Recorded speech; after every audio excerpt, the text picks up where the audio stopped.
They say your life flashes before your eyes in the moments right after you realize you're about to die. But that doesn't happen for Amber Farrow. Not exactly. Alone, at night, behind the wheel of perhaps the cheapest hire car on New Zealand's South Island, she's leaning on the horn for what feels like the 100th time. Twin headlights bear down on her, big as moons. Beyond their platinum brightness is the black bulk of something large. A bus? A truck? Whatever it is, it's hurtling down the center of the narrow gravel road, taking up all the space. Away to her left, down a steep embankment, is the wide, sheeny darkness of Lake Wakatipu. The lights keep coming, growing. They're close enough now that Amber can make out the edges of the cab and trailer behind them. A truck, then. She's braking, steering as far to the left of the road as she can.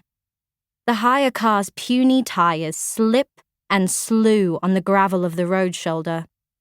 There's nowhere further to go, except off the edge and into that fat, gleaming snake of water.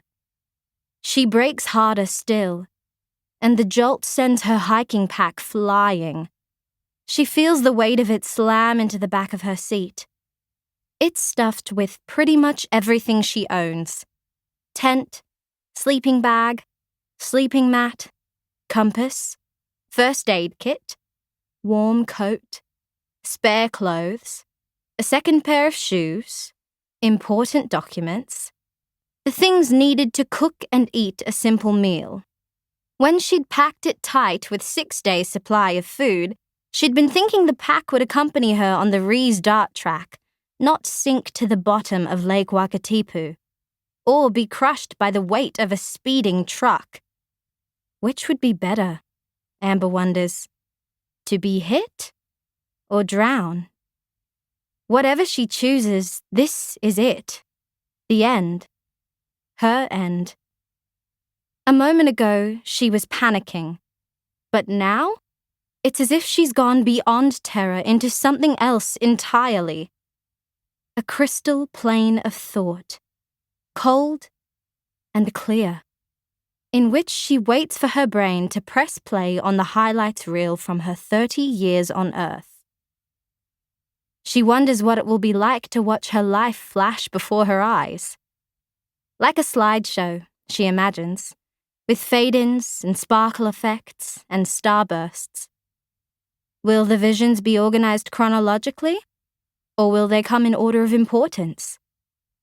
As she waits to find out, the truck looms larger still in her windscreen. When it hits in just a few heartbeats' time, she will die. So, where the hell is her picture show? It ought to start with her birth, oughtn't it? With her wondering young parents near Niagara Falls, tumbling over the border into Canada, only just in time for her arrival. Next would come those years when it was just the three of them. Little Amber stretched out across her parents' laps on the narrow, upright seats of buses, planes, and trains, as they ricocheted around the planet, pitching their tent in campgrounds and parklands, sometimes sleeping in spare bedrooms belonging to friends or on couches belonging to strangers. She'd like to see some of that, though she's just as happy to be spared any vision of her parents' arguments. They happened in coffee shops and hotel lobbies and hot, crowded plazas, in airports and on train platforms, always ending in tearful reconciliations. Until the day one didn't. Where are the highlights from the 6 sun-baked years that followed, when it was just Amber and her bronzed, rosy-cheeked mother chasing the sun around the Americas? Where is the silver shimmer of that coin her mother would sometimes toss? East or west? Left or right? The coin, Pia said, it knew.